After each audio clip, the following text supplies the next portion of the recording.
Ito raw ang literal na nagbigay ng kulay sa pagbubukas ng taunang intramurals ng University of Cebu Banilad Campus sa Cebu City, ang pag-ulan ng makukulay na konfeti.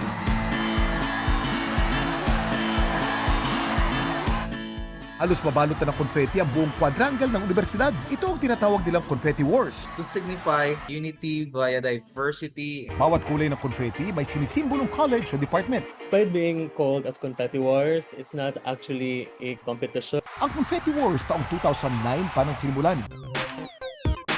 Kuya Kim, bakit nakagalayang magsaboy ng kumpete kung may okasyon? Kuya Kim, ano na? Kuya Kim, ano na? Naging tradisyon na ngayon ang pagsaboy ng konfeti tuwing mayroong mga okasyon tayo.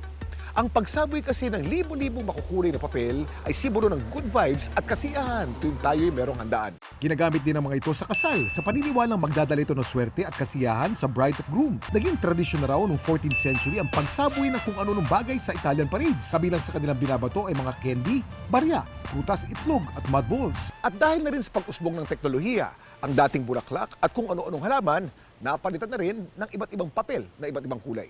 Paglilinaw naman ng pamunuan ng University of Cebu, hindi raw nakakasama sa kalikasan ang pinaulan nilang konfeti. Hindi po kami gumagamit ng mga plastic. It's straight paper ang ginagamit. We do not allow other materials which are non-biodegradable. Eh gaano nga ba karaming konfeti ang kanilang pinaulan? At an estimate, it's around 30 to 40 sacks of confetti. At maging sa paglilinis nito, nagkaisa raw sila. After 1 hour, we already have cleaned the area.